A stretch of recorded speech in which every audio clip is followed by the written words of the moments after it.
Let's begin. Bismillah ar-Rahman ar-Rahim. Assalamu alaikum, brothers and sisters. It's my pleasure to meet you all today in this public lecture with Sheikh Nuruddeen Lemu. Today we will talk about the cognitive thinking tools for Islamic jurisprudence for contemporary or in contemporary context. I would like start with Dr. Zaid from Maqasid Institute to give us a short brief about the institute and also about the instructor and the lecture in general. So I'll give you the floor and the mic, Dr. Zaid. Then we will follow up with Sheikh Lemu in 50 minutes. All in all, the lecture will be 90 minutes. So inshallah, we will invest our time by keep all of us on the time. So I will give you the mic, Dr. Zaid. Bismillah. Assalamu alaikum wa rahmatullahi ta'ala wa barakatuhu. And this is Zaid Barzanji, and I'm the executive director of Maqasid Institute. Maqasid Institute is driven to serve the cause of Islamic renewal and tajdeed, and try to see this renewal and tajdeed becomes, inshallah, the foundational the foundation for new thought and new solution and institutionalized solutions, bi'awnihi ta'ala, and to bring these brilliant Muslim minds and concerned minds from around the world to work together to support this project through the Maqasid Research Network, which I invite all of you to join, inshallah, and this, and hence get involved, inshallah. Today, more importantly, I have the distinct honor to present my dear akh and brother and Sheikh Nuruddeen Lemu. And mashallah, Sheikh Nuruddeen Lemu is an amazing personality and a great gift from Allah subhanahu wa ta'ala. And he has, mashallah, his full bio is on Maqasid Institute website as well. But Sheikh Muhammad Nuruddeen Lemu is the Director of Research and Training, Da'wah Institute of Nigeria, Islamic Education Trust in Mina, Nigeria. He develops and facilitates and conducts trainers courses and to enhance intra-religious dialogue and engagement. Part of the tasks of this that he deals with is responding to religious extremism among Muslims and in general, and promoting Sharia intelligence or faith-based critical thinking. And this is also kind of the core of the presentation today: is how can we drive Sharia intelligence and faith-based critical thinking. He is also the director of several organizations, including Lotus Capital, which pioneers halal investment products. And he is also a director of the Development Initiative of West Africa and co-founder of the Interfaith Activity and Partnerships for Peace. Beside this, he's also very busy with many other organizations globally. That tackles issues from social welfare to government policy, education, sustainable development, environment leadership, family and life, youth and empowerment, and gender equity. He has presented and moderated and lectured extensively in at least in 200 or more radio programs and television programs, let alone the general lectures he has conducted in Nigeria and around the world. He is, alhamdulillah, an international figure and a fellow of the African Leadership Initiative of West Africa, as well as the Aspen Leadership Institute in Aspen, Colorado, USA. Beside his traditional training in Islamic sciences at the hands of his father and many other scholars, he holds a master's degree in resource management from the Edinburgh University, UK, and a bachelor's degree in agriculture from Ahmadu Bello University, Zaria, Nigeria. I would love to also highlight that our dear Sheikh Ahmed Lemu Nuruddeen Lemu, is also the son of two great scholars and servants of Islam. He is the son of Ustada Sheikha Aisha Lemu, as well as Sheikh Al-Qadi Ahmed Lemu. May Allah subhanahu wa ta'ala have mercy on their souls. So he comes from that, alhamdulillah, beautiful legacy of servants of Allah subhanahu wa ta'ala. And he, inshallah, continues that legacy and become the sadaqah jariyah for their souls, bi'awnihi ta'ala. And our dear Sheikh Ahmed Lemu just passed away a few months ago in December. So we ask and pray to Allah subhanahu wa ta'ala to have mercy on his soul. Dear brothers and sisters and honorable guests in today's lecture, this is our second lecture for MI, for Maqasid Institute, in a series of public lectures in which we try to go into critical thinking and present critical topic related to the cause of renewal, and showing the different ways that Maqasid-based thinking can address contemporary issues and challenges. In today's lecture, Cognitive Thinking Tools of Islamic Jurisprudence for Contemporary Context is an important application of Maqasid-based thinking. And Sheikh Lemu is not a stranger to Maqasid-based thinking. He is actually also a board member of the Maqasid Institute, and we benefit immensely from his strategic guidance and advice. And we are really, really grateful and happy to have him with us here today. And with that, dear Sheikh Nuruddeen Lemu, we're very happy to have you with us. And please, the mic is or maybe it goes back to the moderator, and the moderator will pass it on to you, dear Sheikh. The mic is yours. تفضل. أعوذ بالله من الشيطان الرجيم بسم الله الرحمن الرحيم والصلاة والسلام على أشرف المرسلين سيدنا محمد وعلى آله وأصحابه أجمعين. Assalamu alaikum wa rahmatullahi ta'ala wa barakatuhu. I'd like to start by saying, firstly, thank you very much for this opportunity. And time is not on our side, so I will try and reduce the formalities, but just say Jazakumullahu khairan to everyone for being here. And I look forward in particular to the learning from you to me, inshallah, and the sharing during the question time. As one only has about 50 minutes here and there's so much to cover, I'll move straight into it, inshallah, with your permission. The first thing, which is quite obvious, I think, for many of us, is the changes taking place. How much has changed over the centuries. And if we look at something like global temperatures, we see this kind of graph. The reason why this kind of graph, I think, is important is because it allows us to see the amount of change that's been going on over the last probably 200 years. So if we go back, we're in 2021 now. So if we go back 500 years, go back another 1,000, go back to around the time of the Prophet ﷺ, global temperatures generally stayed the same, generally, all, small. If we look at something else,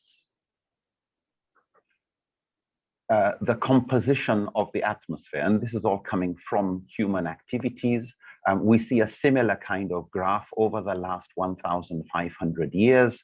And then again, over the last 200 years, some very dramatic changes. And when we look again at population over the last, millennia, the last two, probably here, 2000, Prophet ﷺ, okay, this is AD, around from here, look at what has been happening, and especially over the last 200 years. And I think there's no need to mention what changes we've seen in various areas of human endeavor, from transport and warfare, agriculture, construction, communication. If I just pick one, from down here, it was bows and arrows, spears, bows and arrows, spears, bows and arrows, catapults joining in. And by the time we came here, we now have unbelievable types of weapons you can't even use qiyas, reasoning by analogy, to compare them with the weapons of mass destruction at the time of the Prophet ﷺ, which would be big catapults, mangonels, or using fire, or using floods. When we look at communication systems, it was, well, some level of writing on stones and leather and bones. And if you wanted to communicate, you either spoke or you wrote it and somebody hand delivered it, until actually very recently, over the last 50 years, things have just changed so much. Now, all scholars of all schools of thought would tell you that with the change in context come change in fatwa. Tagayyurul fatawa bi tagayyurul azman or ahwal. Change in situations or change in fatwas cause change in situations. Sorry, change as a result of change in situations. And if we look at the kind of changes that took place between the time of the Prophet ﷺ and about 10 years later, during the Caliphate of Umar, we see a lot of changes in the fatwas, always trying to ensure that the maqasid of the welfare of the community, enjoining right, forbidding wrong, that these were always protected, whatever was going on in the society. But there was this vibrancy just within a 10-year period. I mean, we're talking of what changes are going on here. And Umar was able to be sensitive enough to those changes in the social norms, in marital laws. We find laws changing as a result of excessive divorce, anomalies between what the text says on inheritance, but what is happening in reality, and a number of cases. And some of these have been described as evidence for things like istihsan or maslaha or saddu zariya, various tools used in juristic reasoning and ijtihad. So the key point I'm trying to say here is so much change is taking place that change in fatwa should actually be a daily norm, that laws will always change to meet up with changing realities. And currently in every society, the laws are still trying to catch up with changes in information gathering, changes in what's going on online, deep fake news, all sorts of things going on in every sector, and the laws are trying to catch up with reality. When it comes to Islamic jurisprudence, unfortunately, we're lagging very far behind reality. And so it is important that more and more people understand not just why it is good to accept change that is positive, but to also accept what is not positive, but just the whole acceptance that change should be the norm. It should always be, at least when we look at how things were handled by the great caliphs who tried to respond with their understanding of Islam to their change. And when we say their change, we're actually talking about the change that today you'd say, this is nothing, this is a flat graph compared to what's going on here.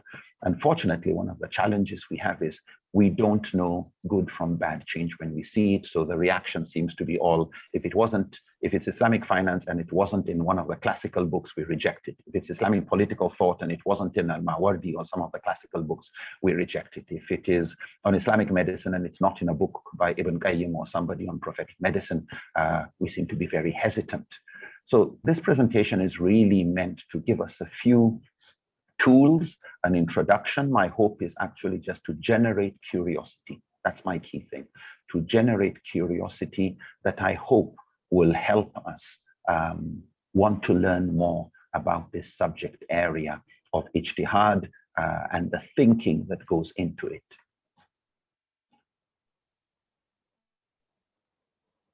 So among our challenges, the challenge of recognizing the wolf that is in sheep's clothing. We find a lot of people coming with things that are contrary to Sharia, contrary to the letter, contrary to the spirit, but many of us don't seem to recognize extremism that kills Muslims.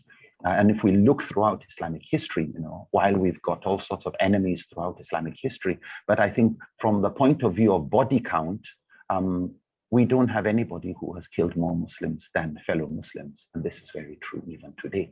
I'm not saying people have not waged wars and the Crusades never took place and all of that, but the intra-faith challenge has really cost us more than anything else. And this is the same with other religions. More Christians have killed Christians than any other group in Christian history, and the same you'd find with many others. But the point I'm saying is here, we need to really look indoors to see what is it about us that doesn't recognize when we are becoming extreme. We seem not to be able to recognize fake currency. Similarly, fake Islam. And this challenge comes to many other areas. If I asked you what is the volume of a cylinder, which of these is the correct answer? Is it A, is it B, is it C, D, or E? If I said type that in the chat, which is the right answer? For the volume of a cylinder, the truth is none of this is correct. All of these, this is all rubbish. The right answer is pi r square.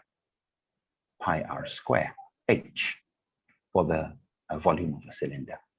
But because somebody has put pi, d, and square, and r, and h somewhere, it looks mathematical. And we sometimes get confused just because somebody gets a verse of the Quran, hadith, a quote here, mash it up together. It looks like Islam, and we get paralyzed and don't see what is wrong.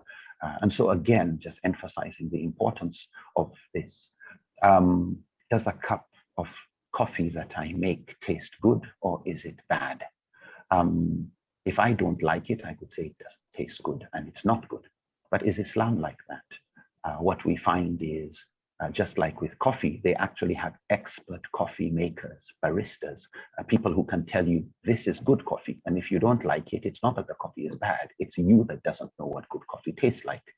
And so we need to have a level of expertise, pursue knowledge in various fields like mathematics. And I'm just bringing different examples to demonstrate just one point, that just like in maths, you don't just mishmash numbers together. There's an order to how you calculate. There's an order of mathematical operations. And same thing when it comes to interpreting Islam or what belongs to Islam. There's an order of doing things that should be respected. This needs to be studied. It takes time. What I'm hoping is that even though scholars would differ, they do have areas where there's consensus. And I would like to present some of those principles that are areas of consensus that I hope will help us in recognizing problems when they come. What I hope this will do is help our operating system, help us think better when it comes to anything to do with Islam. This operating system is coming from the field of Islamic jurisprudence, in particular, the field of usulul fiqh. So the few critical thinking tools we'll be looking at that come from usulul fiqh, that come from, and usulul fiqh deals with the law of, the laws surrounding the kind of evidence, the Quran, the Sunnah, ijma, qiyas, reasoning by analogy, and all the other sources of law and evidence. So this is Islamic legal theory, basically. Then the field, and this is actually the traditional field from where fatwas or new laws are constructed. So they're based on certain principles. Any law that doesn't have roots in the Quran, Sunnah, or some source of valid evidence is actually questionable. Laws have to come from somewhere, not just the top of your head. Qawaid al-Fiqhiyya refers to legal maxims, Islamic legal philosophy. It's a summary of the spirit of the law, and we will come back to that. So a few thinking tools from there. The very important one, just as important, the maqasid of Sharia, the higher intents, the purpose is the why behind the law. What is the objective of the law? And so if we look at these three, and you describe usulul fiqh as being the construction of a car, and how to drive a car, Qawaid al-Fiqhiyah would deal with the traffic rules, how you behave on the road when you start to apply these, and Maqasid will deal with the final destination. And so knowing how to drive a car and the traffic rules is not really useful if it's not taking you to your right destination. But knowing the destination alone without the traffic rules can cause you accidents. If you don't know how to drive, you've got a problem to start with. But what's also important, so that we don't forget, is the seerah, how the Prophet actually implemented things. And this is very important when it comes to issues to do with the rights of women, issues surrounding interfaith relations, issues surrounding jihad, extremism, to understand how did the Prophet understand these things during his time. So these are the main areas we'll be picking these thinking tools from. What such a, oops, let's go back. What such a package, I think, helps us do is it works like broad spectrum antibiotics, just thinking straight helps solve a lot of problems in many areas and allows us to plug in to more compatible fatwas. If you've got an outdated or problematic operating system, then it's difficult to plug into contemporary scholars and understand where they are coming from. So it is important that we try, all of us, to improve our cognitive toolkit, improve the operating system with which we work, so that we can appreciate fatwas that are compatible with reality, compatible with Sharia, the Quran, the Sunnah, its objectives, and reason, because we live in a society where we need to understand the evidence behind these positions that we will take. The classical fields of usul al-fiqh, qawaid, maqasid work together as a complementary whole. It would be very limiting for somebody to use usul al-fiqh alone to arrive at a fatwa today. It's because of the limits of usul al-fiqh that scholars developed, or one of the reasons why qawaid al-fiqhiyah was actually very much appreciated, and the limits of these two led scholars to add the articulation of the maqasid sharia so as to guide the whole process of ijtihad. And so for contemporary ijtihad, it's not enough to just stop with usul al-fiqh. You can look at old fatwas and you said this was done with usul alone, which is good, and there's nothing wrong with that. But what we find is some of the old fatwas, and we'll probably look at a few examples if time would allow us, some of the old fatwas, you can look at them again with the lens or the filter. So if you look at this as a manufacturing plant for fatwas, and this is all the assembly line, that when you look at a fatwa through the lens of qawaid, you can sometimes see its problems. If you take it through the lens of the filter of maqasid, the problems actually get more highlighted, and you can see there's the need to go back to usul and see how to ensure you've got a fatwa that is compatible with the qawaid and with the maqasid and with the evidence from usul al-fiqh. Over time, what has been happening is, if you look at usul al-fiqh, and usul al-fiqh, as we said, is the field of the principles of Islamic jurisprudence. There are different types of tools used in Islamic jurisprudence for evidence. There's, of course, the Quran and the Sunnah, and those will be with us, inshallah, forever. There are other tools of ijtihad, of juristic reasoning, such as qiyas, or reasoning by analogy, ijma, consensus, amal ahl al-Madina, the practice of the people of Medina, at least from the Maliki point of view, the opinion or fatwa of the Sahaba, shar'u man qablana, laws of earlier revelation, saddu zariya, preclusion, istihsab, the presumption of continuity, urf, custom, maslaha, public interest, istihsan, equity or juristic preference. What we find is, with the changes in context, when this graph over the last 100 years or so, some of these tools have been rising in prominence. Some are becoming less important. Many contemporary fatwas, it's difficult to see shar'u man qablana as a tool that helps there. When you look at Ra'ay of Sahaba, the contemporary context we live in is so different from what it was 100 years ago, let alone what it was 500 years ago, let it alone at the time of Sahaba, that it's very difficult to get a Ra'ay of Sahaba that is relevant to a contemporary context. Most of our contexts, the Sahaba see many of what we are facing today. The same thing with the Amal Ahl al-Madina, a very useful tool for sieving hadith and distinguishing between hadith that were put into practice and hadith that belonged to more narrowed contexts. This is an important Maliki tool. Ijma, consensus, and of course different definitions of that. But if there was an ijma on something, where there was a consensus of scholars on something, you're nearly sure it's nothing contemporary. Qiyas, useful, but again, even things like organ transplant, it's difficult to do qiyas with anything other than a very distant form of qiyas, which others will say would be maslaha and istihsan, etc., and the weighing of benefits and harm. So what we find is in traditional or classical usulul fiqh, especially when it comes to mu'amalat and social transactions and those things that change, the mutaghayyirat, the changing things, we find trading places. So while scholars would usually consider ijma as one of the most authoritative tools, followed by qiyas, Malik will put Amal al-Madina, Ahl al-Madina very early on before some of the others. We find that the change in context is changing and creating a trade in places of what's the most relevant tools for contemporary. And I'm underlying the word contemporary. So I'm not challenging positions of scholars of the past. I am challenging, if I dare say so, contemporary scholars who would want to solve problems with the old equations. Having said that, if an old equation doesn't work, we will see what scholars actually are doing currently.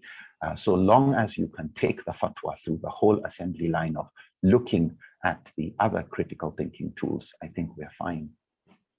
What we see happening in the various madhabs is a congregation, a convergence on what you may call, or what some have called, the school of maqasid. And so when it comes to Hajj, for example, we're not operating purely Hanafi, Maliki, Shafi, or other madhabs. A lot of Hajj is what will ensure people don't die due to the crowd and how to accommodate that crowd. And a lot of that is the flexibility within the Hanbali school. Islamic finance that's practiced in most countries has borrowed a lot from the Hanafi. On fasting rules, we generally go with Shafi, with Asma, and all sorts of people who have to bring in things.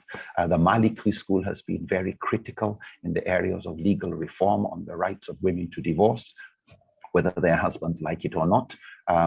So what we are finding is a convergence of the schools when we look at the tools they are using. Of course, many of the Malikis will still call it Maliki, even though they borrow from the Hanafi. The Shafis will call their own Shafi, even though they are borrowing from another school, and that's okay. But if we look at the substance of the things, not what it's called, we see a convergence in the methodologies of schools, which is why fatwa councils today are able to actually arrive at certain conclusions on things like COVID, etc. What is becoming more important is the contributors to contemporary fatwa quality control. Usulul fiqh has its authority in the Quran, Sunnah. Of course, there are those principles in the secondary sources, as they are called, that scholars will differ on in principle, but they will agree in principle on the Quran and the Sunnah. However, generally, the usul of fiqh, the sources of evidence, are defended using the Quran, the Sunnah, and the practice of Sahaba. But the same thing when we look at the qawaid of fiqh, the evidence for each of the qa'idah, each of the legal maxims comes from the Quran, Sunnah, and we see it also in the practice of Sahaba. The maqasid Sharia coming also from the Quran directly, Sunnah, and practice in the Sahaba. So when anybody is trying to defend any of these, they actually go to direct primary sources. But what's becoming more and more important as change is rapidly increasing is, in order to utilize maslaha or saddu zariya or any of the tools here, or the qawaid or the maqasid, we need people who are very knowledgeable in the ayat of creation. And when Allah talks about his ayat, fi anfusikum wa fil afaq, and over the horizons, and for us to do tadabbur and contemplate on his creation and various sciences, in economics, in physics, in biology, geography, sociology, are really trying to study this. And when we say who says we should study the world and seek knowledge that is beyond the Quran and Sunnah, we again see that coming from the Quran, from the Sunnah, and from the Sahaba.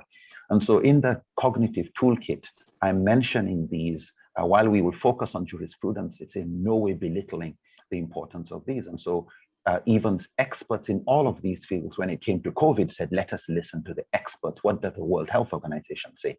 And we will find this happening on many other issues.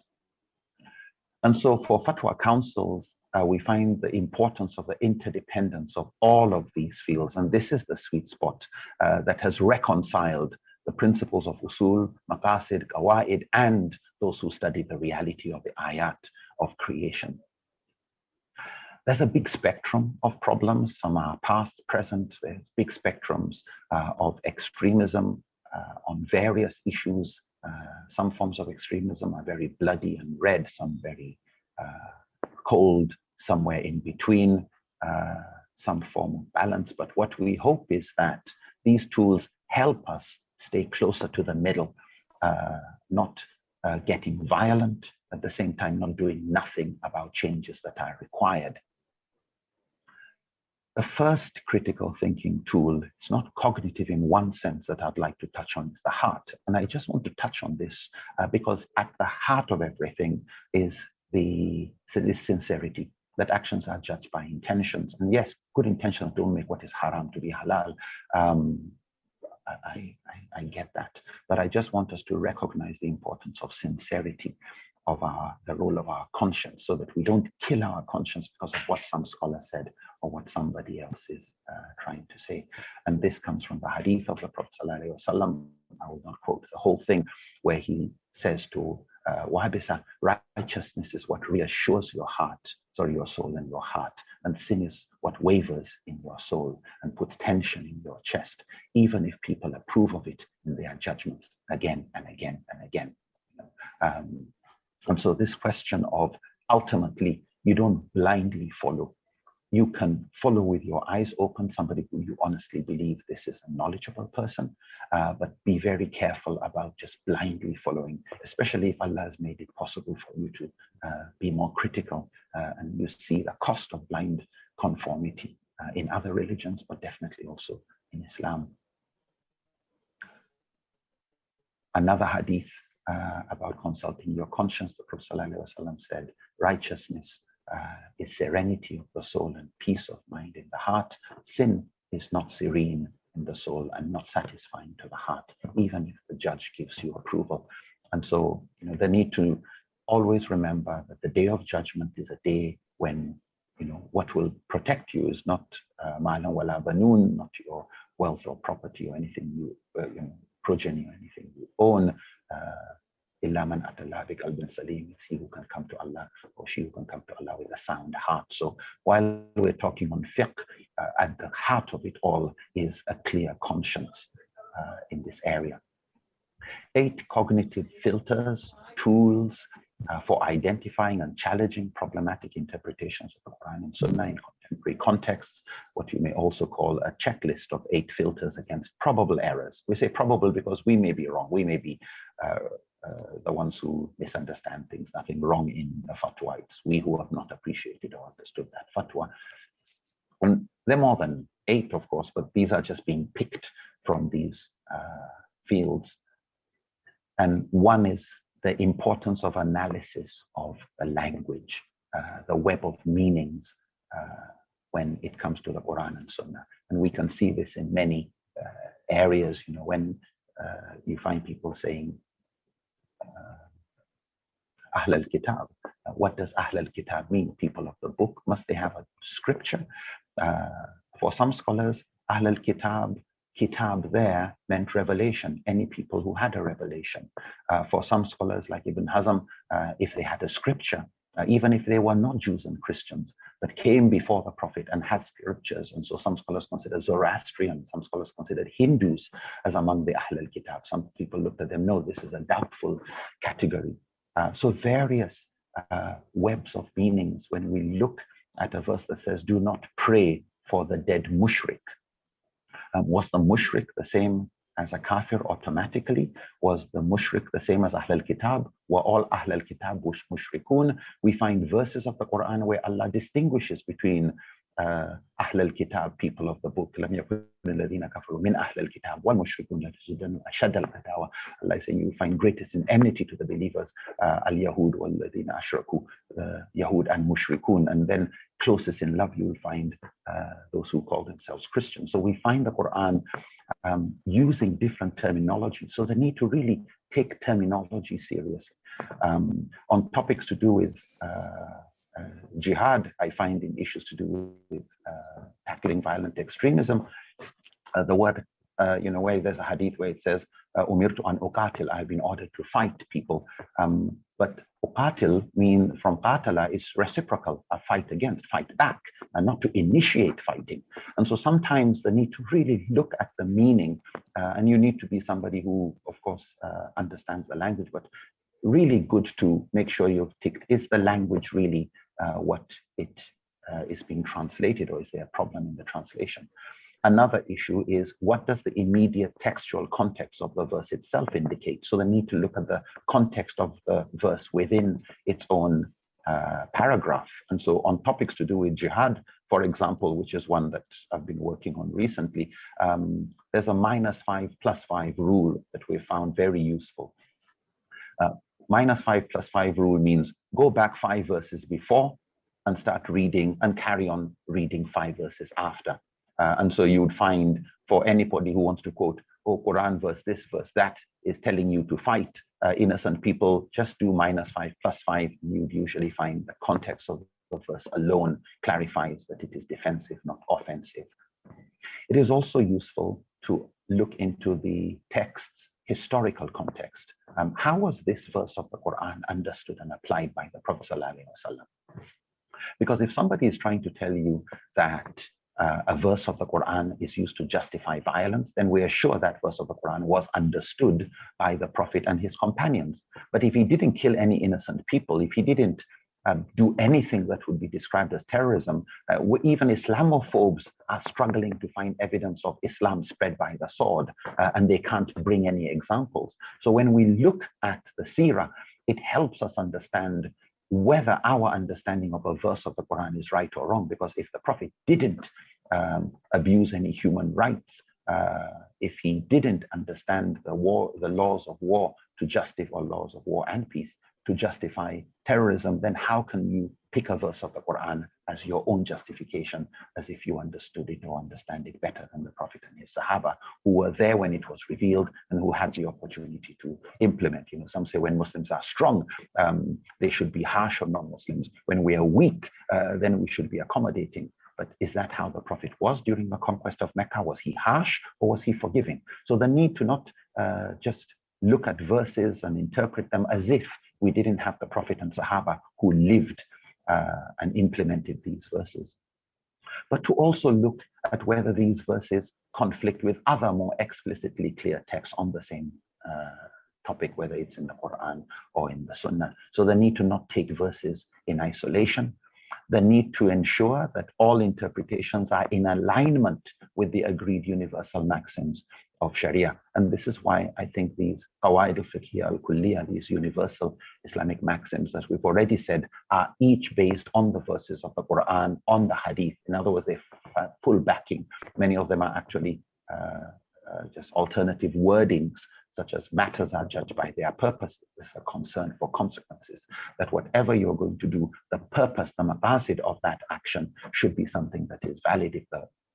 If it's going to cause harm, then it is wrong. If it's going to bring benefit, then it is good. So as a general maxim, as a general rule, when we say maxim, we mean simple shorthand abstractions, simple rules, simple principles that are derived from the Quran and the Sunnah. So some of us, for example, would be taught when crossing the road, well, depends on which country you're in, but here in Nigeria, it would be look left, look right, and then look left again. So that's a maxim. In chemistry, they will tell you, you add acid to water, you never add water to acid. And there's a lot of wisdom and reasons behind it. So each of these maxims is actually a summary of many verses of the Quran that have been accepted by the various schools of thought. The second maxim certainty is not overruled by doubt, al-yaqin la yazulu bi-shak, is really a maxim to try and be more evidence-based in everything we do. We should appreciate the, that you should be able to show your evidence. Allah says, "Qul hatu burhanakum," that even to Allah, bring your proof if what you're saying is true. But that applies to every argument, and we go with greater proof. So where we have nearly absolute certainty, or what they would call beyond a shadow of doubt, then that is better than beyond all reasonable doubt. But any evidence that beyond all reasonable doubt is better than evidence that is based on the preponderance of the evidence. And based on preponderance of evidence will be better than something less. So al-yaqin la yazulu bi-shak is simply just telling us to pursue truth, pursue greater certainty. And in usul, this is related to istishab, the presumption of certain basic truths that are the starting point of many fatwas. The other maxim, that harm must be eliminated. Wherever we see something that is harmful, we should try and remove it, even if there's no clear text. But when we see a contemporary issue, we should recognize that the premise, one of those istishab under this second maxim, is al-asl fil madar al-haram, the asl, the premise, the assumption when it comes to something that creates harm is that it is haram. You need evidence to justify causing any form of harm and proving that it is a lesser evil.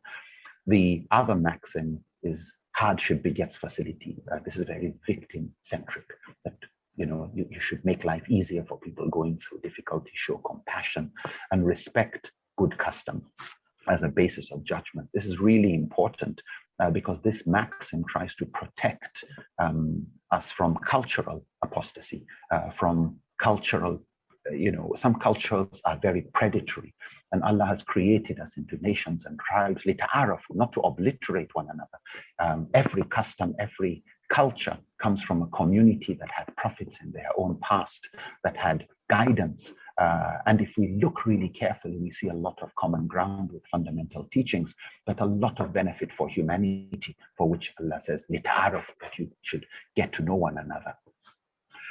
It is important also that any teachings, fatwas that we are looking at should be in alignment with the explicitly clear and conclusive purposes and objectives of Islamic jurisprudence, of the maqasid of Sharia. And as we will see, it's important, just for the shorthand abstraction, excuse me, that a fatwa should pass what I call Ibn Qayyim's 4-value test, which is like a litmus test, that it should be just, it should show mercy, it should have wisdom behind it and bring benefit. We'll come back to this very shortly. But what are these purposes of Sharia? There are quite a number, and they are not restricted to just the 5 fundamentals. But I just want to start by saying these maqasid, as we've already mentioned, each one of them, Hifdhuddin, is based on verses of the Quran, Sunnah, and actions of the Sahaba. The protection of life, or the protection of family, of intellect, of human dignity, of wealth and property. But you can look at each one of these and look at the environment as among the maqasid of Sharia. If we are to go back to the Quran and look at maqasid from la'allakum or likay, all the reasons, we could find different ways, and scholars have had different ways of classifying the maqasid. They've had many maqasid. The classical scholars accepted these 5 or 6 or 7, depending on whether they broke issues surrounding children and progeny or lineage. But they also accept what you call universal maqasid and the interdependence between all of these. So they are definitely not restricted to 5, and this is not the only way of classifying these. You've got others that are more universal, like justice and compassion, unity, peace, freedom, environment. Animals have rights, and we're supposed to protect these rights as khulafa, vicegerents of Allah. And there's a, depends on the issue, what is the most important of these contexts would determine. In some societies, they've got serious problems to do with protection of life and wealth, dignity. In others, it's less of that. It's more of protection of family. In other places, so different societies with what their big concern would be. About Ibn Qayyim's litmus test, if I use that, Ibn Qayyim is quoted in his book Ilam al-Muwaqqi'in that the foundation of Sharia is wisdom and the safeguarding of people's welfare in this life and in the next. In its entirety, it's about justice, mercy, wisdom, and good. In its entirety, it's about justice, mercy, wisdom, and good. He goes on to say, every rule which replaces justice with injustice, mercy with its opposite, the common good with mischief, and wisdom with folly is a ruling that does not belong to the Sharia.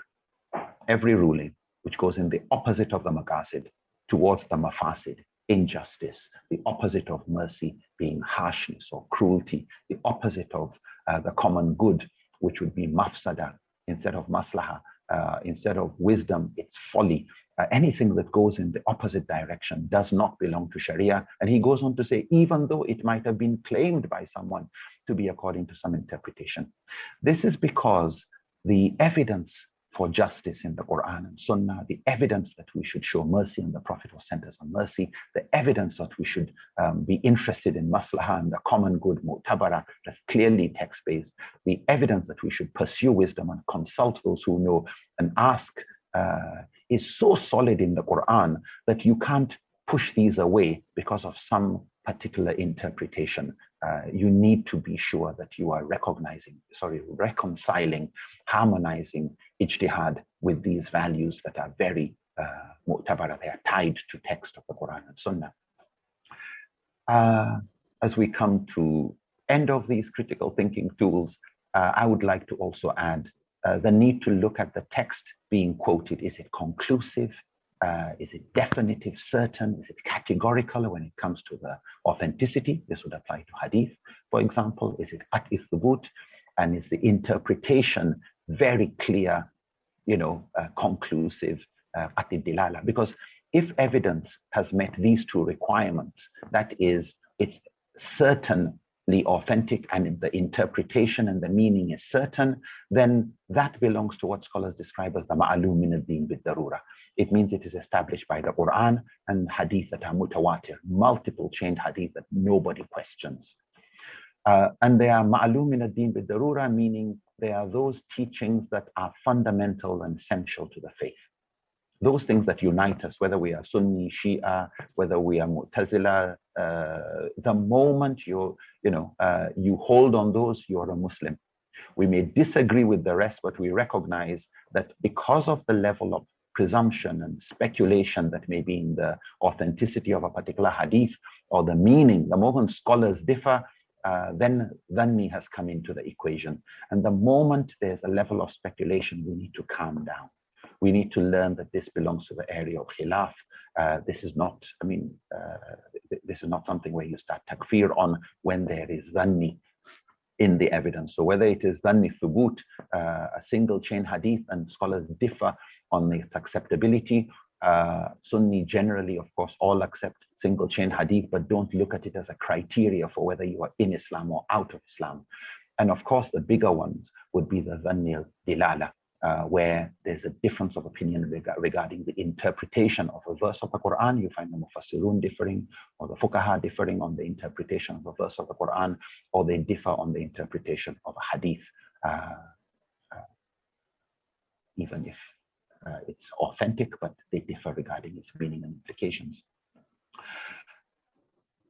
On this area of certainty, once you have moved out of the Quran and Hadith mutawatir, whose implications and meanings, the interpretation is certain, qat'i dilala, once you have gone out of that, and you are dealing with single chain Hadith or qiyas or ijma or saduzariya and maslaha, etc., you are in the territory of dhanni, where scholars agree to disagree agreeably. In the area of dhanni, certainty is the most useless quality. When there's an area where scholars differ and they recognize that as an area where there's alternative interpretations, other ways of looking at it, different perspectives, certainty brings harm. Certainty prevents you from opening up to where you may be wrong.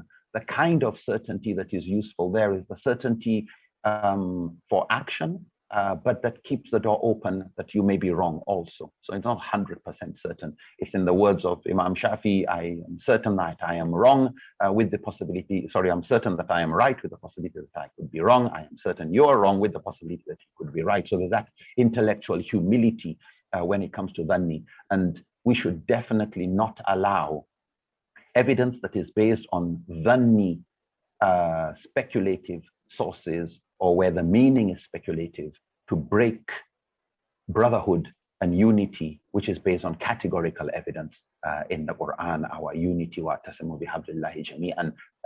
We shouldn't allow areas where scholars have differed and have agreed generally to disagree.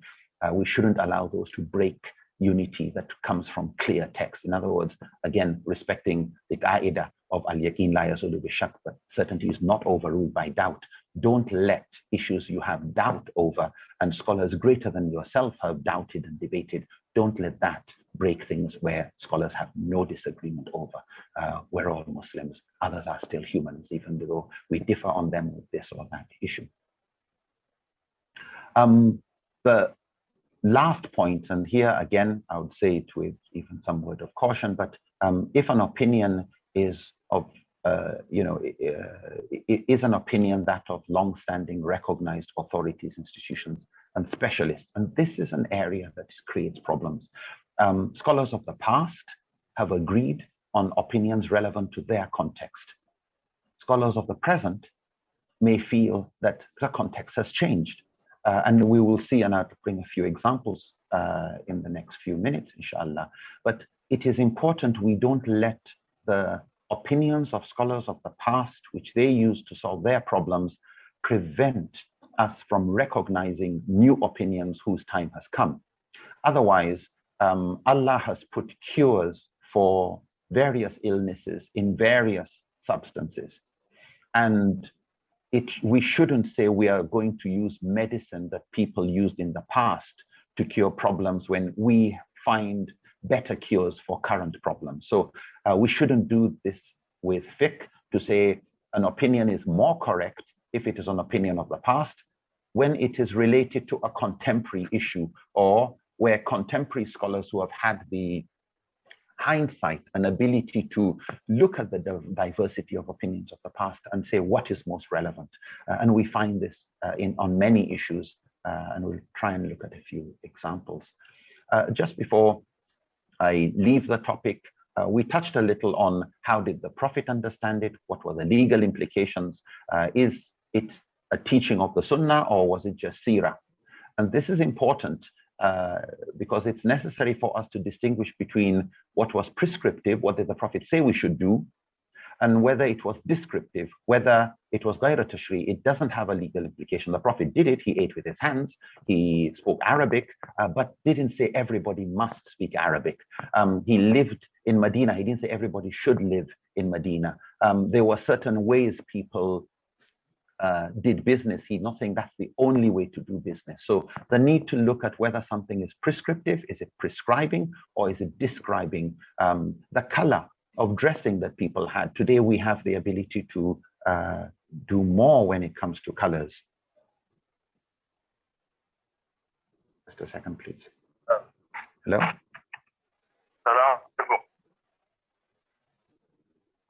Sorry for that interference. I thought it was the moderator calling. So the need to distinguish between what was prescribed by the Prophet that you should do, in what capacity did the Prophet say it should be done? Was this in his capacity as a prophet? Was it in his capacity as an Arab living in his day and time, responding to his own reality?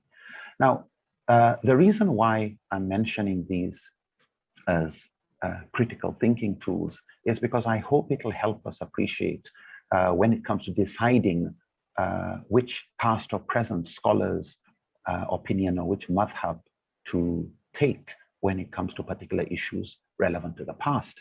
When it comes to issues that are relevant to the present, whether it's COVID, whether it's in business, healthcare, biomedical ethics, the need to look at the contemporary contexts. And here, alhamdulillah, the question of new approaches to looking at our tools as we meet the current and changing future. Sheikh Jasir Auda, Professor Auda, is presenting this maqasid approach, inshallah, in the next few weeks, a whole course on that subject area I was privileged to go through, and would really encourage all of us to plug in, especially those who are very interested in this subject area. So back onto the subject of the critical thinking tools, a lot of COVID fatwas to do with mosque closing, and what we found scholars doing was really looking at maqasid and taking opinions from any madhab that was in line with maqasid, and if no madhab had it, they would still not forget about the maqasid and the higher intents and objectives, and look at the tools and qawaid that support that. And so here again, we see in many COVID-19 fatwas a lot of focus on qawaid al-fiqh, the maxims of Islamic jurisprudence, and the higher intents and objectives of Sharia. A common example, this is one in Nigeria, but I see it here and there, where some ask, is it okay to call a non-Muslim a kafir? And when you look at it, some would say, well, if you look at it just from the lens of usul, is a non-Muslim a kafir? And depends on which definition of kafir you're taking. Is it just somebody who has shown ingratitude? Is it somebody who has rejected? Is it somebody who is innocently ignorant of truth? Somebody who is just on the other side, irrespective of whether they wanted to hold opinion or not? But if you look from the side of, you want to call a non-Muslim a kafir, is it permissible or not? You could say, well, from usul, Quran, Sunnah, and the views of scholars based on various tools, some could say yes, and some would say no. When you look at it from the lens of qawaid, Islamic legal maxims, which are also based on the Quran and Sunnah, you ask yourself which qaida applies. If we look at the first maxim, that matters are judged according to their purposes, what is the purpose of calling a non-Muslim a kafir? Is that something that will improve relationships or spoil relationships? And what is the maqasid of Sharia when it comes to interfaith relations? Do we want better relations, or do we want worse relations when we find we're even allowed to eat of their food, or some limited forms of interfaith marriages? But when we look at sulhu, we look at all sorts of teachings, we find that the maqasid of Sharia, it's more towards peaceful coexistence and sulhu and reconciliation. If that's the case, then al-umur bi maqasidiha, it will tell you that calling a person a kafir, especially if they find it insulting, we are discouraged from insulting. And so you can look at it, al-darar yuzal, harm must be eliminated. Does this constitute harm to a person you are calling, and they consider it hurtful? Then from the qawaid, even if from the maqasid side you could have said it is permissible, I think we begin to see, but from another perspective of the Quran and the Sunnah as understood by the Sahaba, of course by the Prophet and the Sahaba, we find we should move away from that because it is insulting. If we look at it through a maqasid lens, one of the maqasid of Sharia is hifdhul ird, the protection of dignity of Bani Adam. And if we look at the kind of evidence brought to support that maqasid, or those objectives of human dignity and respect for human beings, and the Prophet standing up out of respect for a dead non-Muslim, how much more respect for a living non-Muslim? If we look at the Prophet, Allah saying, Karamna Bani Adam, and the angels bowing to Adam, and all that kind of evidence, we would see calling a non-Muslim a kafir, especially where this is understood to be an insulting, a hurtful term, and that meaning is taken, should help us see, once you take it through the filters of qawaid and maqasid, that is not the best term. Are there other terms? And then we say, yes, the Quran says, calls them as Christians, or calls them as Jews, or mushrikun, or whatever they call themselves. In fact, one of the verses of the Quran says, and those who call themselves Christians. In other words, Allah using the word Christians to refer to Christians because they call themselves Christians. When we look at another example, marital rape in Islamic law, for many, and I've seen this in training programs we do with judges and lawyers, judges of Sharia courts, when you say, when a case of marital rape comes and a woman says, my husband raped me, and she comes to court, does she have a case? And it's surprising how many say, marital rape, like, no, sorry, no case. You're married, so you have sexual rights. It's when you take it and you say, well, anything explicit on the Quran on marital rape? I can't think of any in hadith. Not really. Some may bring the hadith, the Prophet ﷺ, in one hadith quoted by Some don't approach your wives the way animals do. In other words, you should be send a messenger, or as it's understood to mean foreplay, and let it be a part of that maqasid of mawadda and rahma. So if, however, you take the word rape, which some are very allergic to when you say forced sexual relations, is that okay between husband and wife, or especially towards the wife? It could apply either way. Then you find in the qawaid, the question then is this causing harm? But if it is causing harm, then ad-darar yuzam, harm must be eliminated. So is this form of sexual intercourse harmful or not? If it says al-umur bi-maqasidiha, matters are judged according to their maqasid, their intents. What was the intention behind a man forcefully having sexual relations with his wife? Was it about love and mercy? No. If she was screaming or crying or didn't like it, then it's not in line with the maqasid of mawadda and rahma, which, if you look at the various words surrounding marriage and intimacy, it's about improving relationships. Why it is a sadaqah, actually, even to have intimate relations, as it improves the relationship between the couple. So when you look again at the question of protecting dignity, apart from any bodily harm, forcefully holding somebody against their will. In other words, what is not clear enough from just usul, by the time you take it through other filters, it becomes clearer. In the next few minutes, I think I'll just very quickly touch on these, as time is not on our side.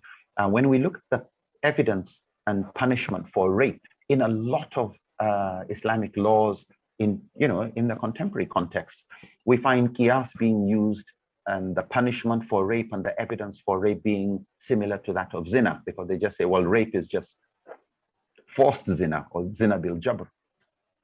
When, however, you look at it more carefully, the evidence for zina, for adultery or fornication, extramarital relations, the evidence there seems to be interested in protecting the dignity of the person involved. And so we find at the time of the Prophet ﷺ and the Sahaba, they tried to avoid punishing zina. They tried to turn away from cases that were brought. They never asked, who did you do it with, even though they knew you couldn't have done it alone. So when we look at the objectives of the law of evidence surrounding zina, we find it's actually interested in forgiving.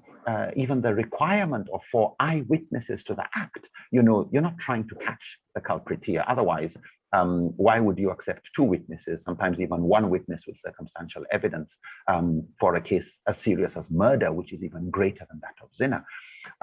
Why would zina require more public, you did it publicly enough for people to see before you actually, or somebody brought it publicly to a public notary like a judge, before you consider the act as having been done. Whereas in the case of rape, Sharia is interested in catching the person, is interested in punishment, not as it is in zina. And so by looking at it through the lens, again, of qawaid and maqasid, you're able to end with more just punishments, more appropriate forms of evidence for cases. Offensive jihad, which was accepted by many scholars before or in a time when conquer or being conquered was a general rule in many societies. But after treaties where, as Allah says, وَإِن جَنَهُ لِسِلْمِ فَجْنَهْ لَهَا, if the enemy inclines towards peace, so should you. And so even for those who accepted offensive jihad, the Quran puts it, if you end up with treaties, then you must protect those treaties. There are many other areas time would not allow us to look into. But in conclusion, I would say when a mother sees her child as being sick, and she refers the case to a doctor, and the doctor gives his prescription, which is the wise thing for the mother to do. But if the child is not getting better, then it makes sense for the mother to consult another doctor. In other words, use your own conscience, use your own head, use your own critical thinking tools to not go and do self-prescription and behave as if you're a doctor, but consult others. Actions will be judged by intentions. Nobody will blame you for leaving this doctor for another doctor if you honestly feel in your conscience and in your own reasoning the child is not getting better. The temperature is not going down. You know the maqasid of good medicine. You know, if it worked well, his temperature would not be so high, he would not be crying or complaining of pain. Your child would be he or she. I've got boys, so it's always a he. But you know, you would not be blamed for doing the right thing, not by Allah, not by any sensible person, even if it happened to be the wrong decision in the end. So the need to always move in the direction of greater certainty, as the Prophet ﷺ said, leave doubt for what gives you less doubt. Ask those who know if you don't. And I'll end with 5 critical qualities we need to keep working on as human beings. I think me probably more than anybody else, of sincerity in the search for truth, that this is fi sabilillah, which is tied to the shahada we keep repeating both in adhan and iqama, and when we sit down, you know, this issue of really not moving in the direction of biases in line with our culture, our preferred madhab, our preferred this and that, to really do things fi sabilillah, to have the intellectual humility to recognize we keep learning, to keep curiosity open, to always take it, there's always another perspective I'm not aware of, to recognize that certainty, when scholars differ, is actually a vice, if I use that term, because it kills curiosity, it kills humility. And it's not sincere. If you're a human and you know Allahu Alam, then don't act as if you know it all or don't need to learn. So there need to be more empathic when it comes to listening, to always show compassion. This was one of the most important qualities of Prophet ﷺ, rahma lil alameen. And for us as human beings, this is dunya. You fall from the bicycle when you stop pedaling. We keep learning, we make mistakes, and we pray Allah to continue to guide us aright. I'd like to thank you for your attention. Jazakumullahu khairan. Assalamu alaikum wa rahmatullahi wa barakatuh. Sorry for taking the extra 10 minutes. Assalamu alaikum. Wa alaikum assalam wa rahmatullah. Jazakallah khairan. Sheikh Lemu, thank you a lot for this really intensive and rich and well-structured lecture. We will give the chance now and the opportunity for the participants who has anyone who has a question or comment or would like to add anything or have a comment, by chat it or raise his hand or her hand, and I will give him the mic.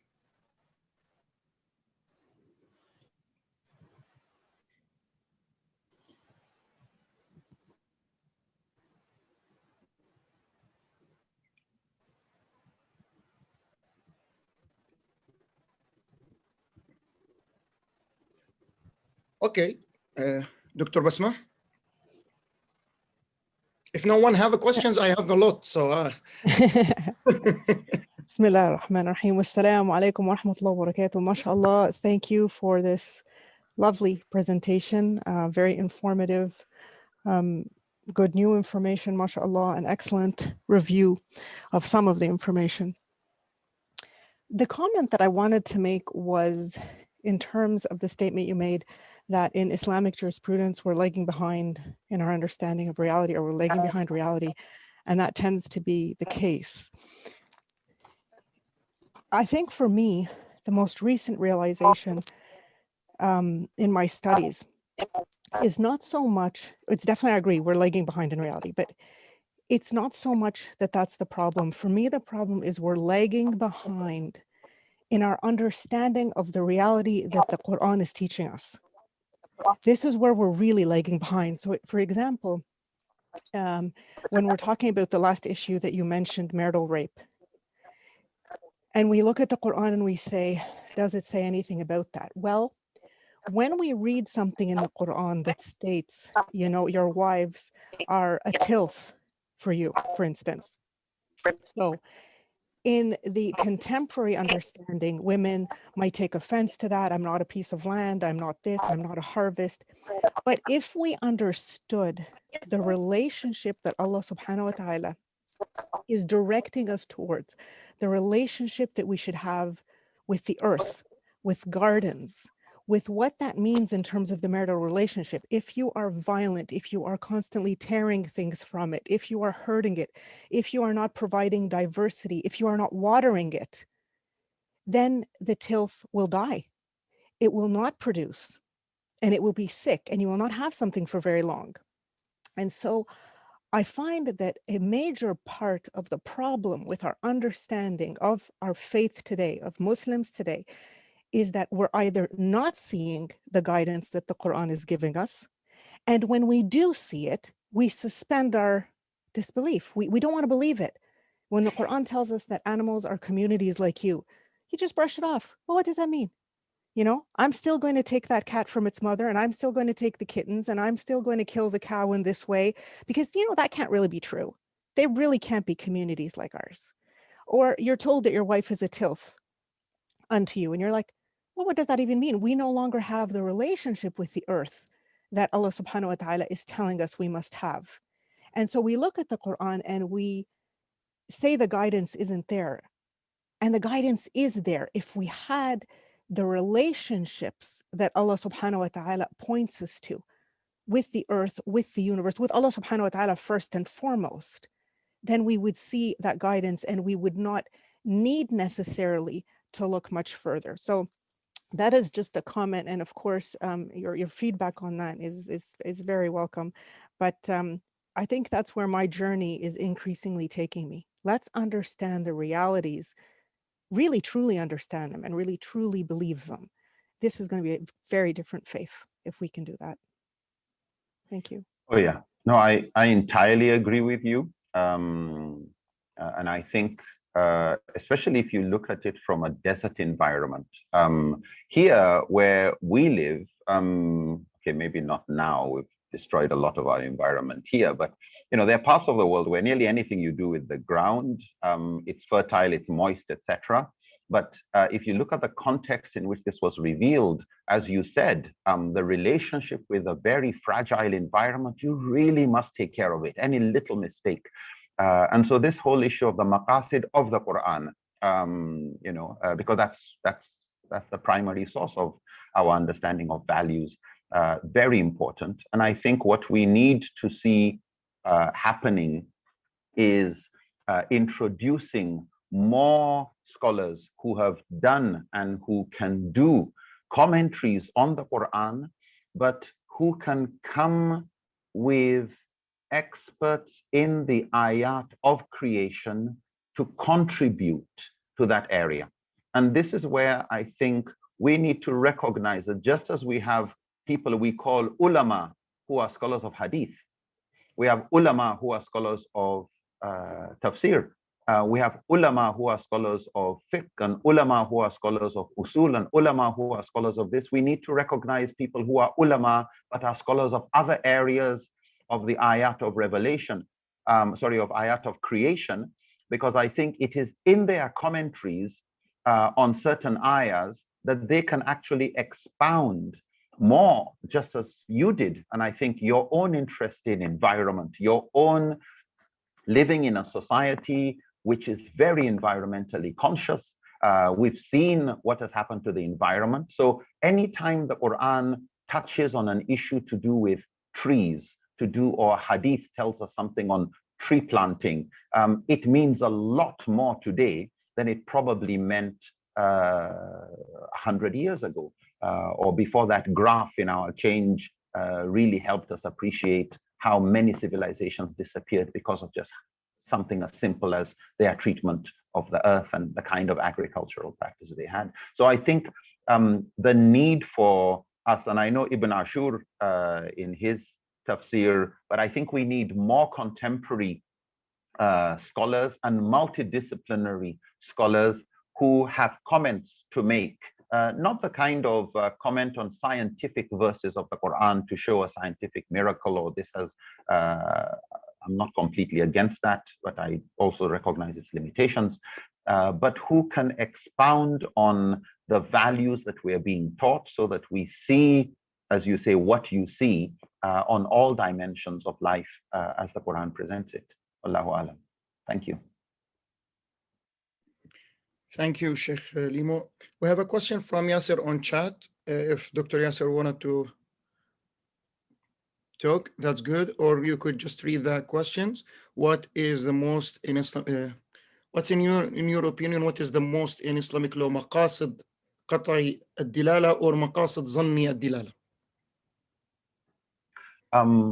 Firstly, when it comes to maqasid and the reasons behind things, the interpretation, what we find is when you find an ayah defending a particular maqsad, or defending a particular objective, what we usually find is there will be many other ayat, many other verses defending that value. You will find many hadith defending that value. And so when it comes to which is most important, of course, something that is qat'i, more certain, would be ranked as more authoritative than something that is dhanni. However, even where a maqasid is dhanni, the question is, does it conflict with a maqasid that is qat'i? If it conflicts, then of course we will go with what we are more certain about. But when we look at even the classical scholars' way of classifying maqasid into those to do with life, they have a lot of verses of the Quran, of hadith, on the promotion and the enhancement of life, and not just even human life, life of other creatures. So again, I think the distinction, you could look at it as academic. When it comes to actual maqasid, we find evidence that is qat'i thubut and qat'i dilala in their defense. We also find evidence that is qat'i thubut dhanni dilala in their defense. We find evidence that is dhanni thubut qat'i dilala and dhanni thubut dhanni dilala. What we find with those major maqasid, there's so much evidence, which is probably why we have this convergence of all schools recognizing these maqasid, or at least the big classifications. One would have to also recognize that as society changes, and we've alluded to this, certain maqasid become more important than others. And so you would find in certain places, poverty alleviation is the big issue. In others, it's a problem to do with drugs. In another place, it's drugs and the violence in some societies that they are big issues. So they want more of one thing, others want more of another. So I just hope that's just my reflections on that, that in practice, what we find is each of the maqasid has evidence that is qat'i and evidence that is dhanni in its support. Allahu Alam. Thanks. Any questions? Actually, I have a question, Sheikh Lemu, related to the first few slides that you presented. And as we all know that in the last 200 years, we have a revolution in everything, not just the population, not just the global temperature. We talk about everything from based on the industrial revolution and now the technology revolution. My question is, or the first thing, my comment is that before 200 years, the life or the globe, the earth, or all the people in the world lived at the same way that maybe very close to what Imam Shafi'i and Hanafi and Abu Hanifa and Imam Malik lived. If we say, let's say, Imam al-Azhar al-Bajuri before 200 years, he lived with the same way and the same tool. He used almost the same tools that used from Imam Shafi'i as a life tools in his daily life. But within these 200 years, a major and very extremely changing happened. And that should side by side happen, that we changed all the or major changing or correction in our cognitive tools.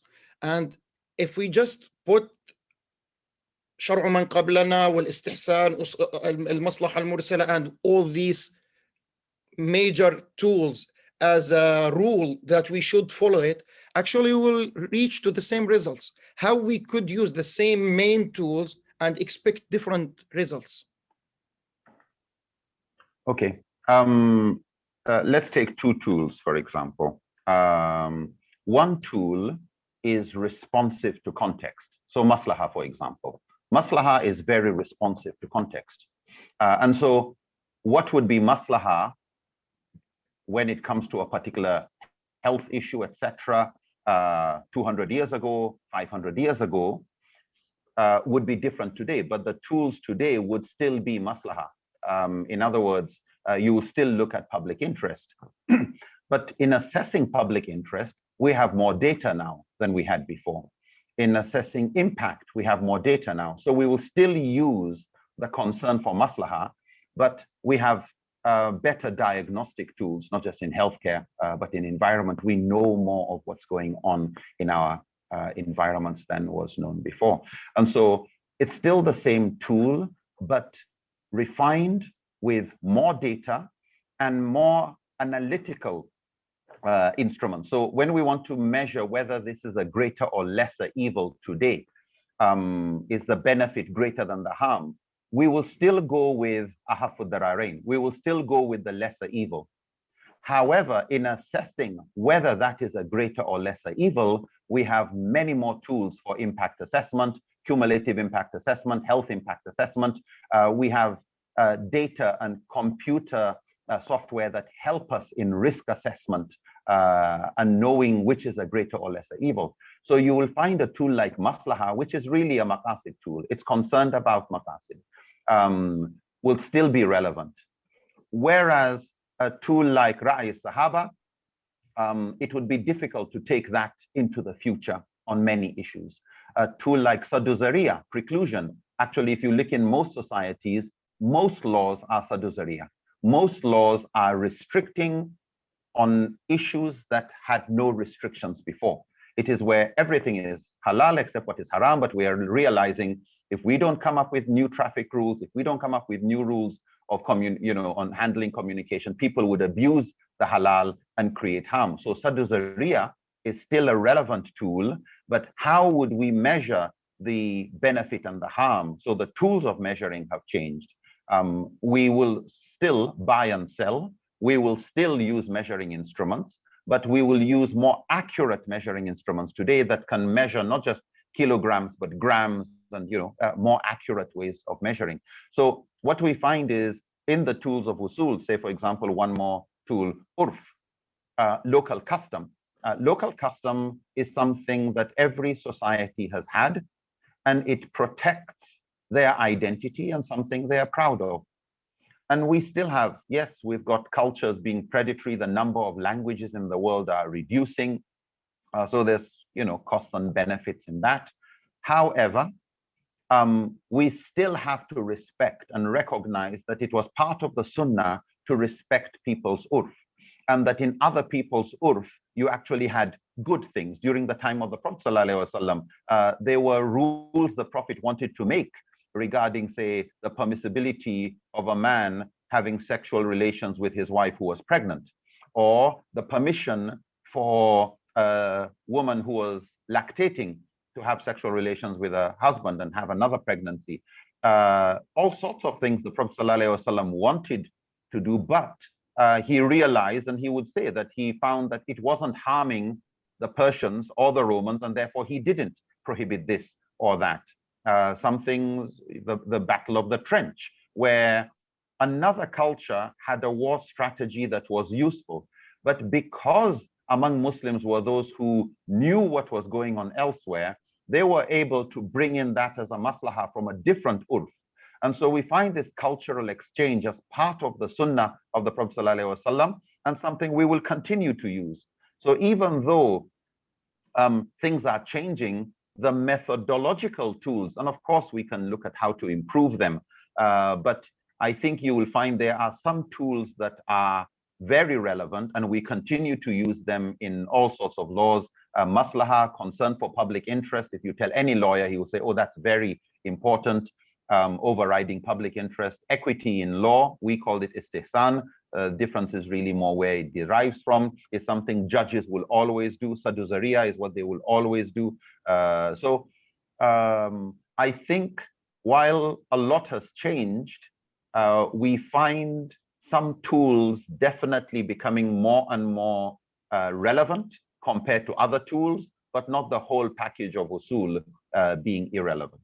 So did you accept this kind of division, the usul to productive usul and non-productive usul, like kind of some of Shia scholars, his name is Yahya Muhammad, just divided the usul to productive usul and non-productive usul. Maslaha, istihsan, this kind of productive. So you could have the ability to generate new opinions or fatwas from it. And the non-productive usul like شرع من قبلنا and إجماع and رأي إجماع أهل المدينة رأي الصحابة, this is kind of non-productive usul. Is that accepted from your side? Or I think my concern with that is the assumption that because things are changing, that everything has changed. We still eat food. We still go back, we still go to the toilet. We still get married. Marriage is a very contemporary thing, just as it was, an ancient thing. So to say this is non-productive when we're still using it to justify certain things and understand certain things today, I wouldn't feel too comfortable with that. And again, I've not heard the scholar's full explanation. He probably, what you present was just a very summarizing to, or maybe my understanding was not good enough, but just from what you've said, I think my concern with tagging certain tools as productive and certain tools as unproductive would sound as if we have better tools than those of the past, when scholars of the past who were with us will also use the tools that we are calling productive. And we will still face fatwas where what somebody is calling an unproductive tool is actually relevant and even supported by the productive tools. Wallahu alam. Jazakallahu khairan. Thank you a lot, Sheikh Lemu, for this lecture. And this will encourage us as a Maqasid Institute to invite you for a series of lectures that could you present these tools deeply and more and more. Thank you a lot, all the participants today for your enrollment, and thank you. I don't know if Sheikh Zaid have any comment. Alhamdulillah, very grateful to have you, dear Sheikh Nuruddeen Lemu. Alhamdulillah, this is exactly what we wanted. We want this to start the process of people rethinking and critically examining what the tool that we are using, we've been using for centuries, inshallah. So this is it'd be great to push the conversation, inshallah. And as it was stated in the chat group, we are inshallah planning on an intensive training on the Maqasid methodology that will incorporate what Sheikh Lemu has been talking about and he alluded to. We are starting this, it's going to be in English language. We've held one in Arabic, but this one is going to be in English language. We're starting on April 3rd and 4th, and we've put a link to this upcoming event, inshallah. So please register. It is targeting researchers, so it's not exactly an introductory course. So it is going to be advanced conversation about our effort to turn Maqasid as a methodology for research, inshallah.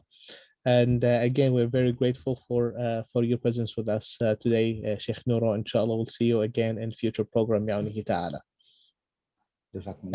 And thank you for everybody who has been listening and joined us today. Inshallah, we'll see you as well in the future, bi'awnihi ta'ala. We welcome your feedback and your comments, and inshallah, we'll always be in touch with you. Jazakumullah al-khair. And see you soon. Assalamu alaikum wa rahmatullah. Alaikum salam wa rahmatullahi wa barakatuh.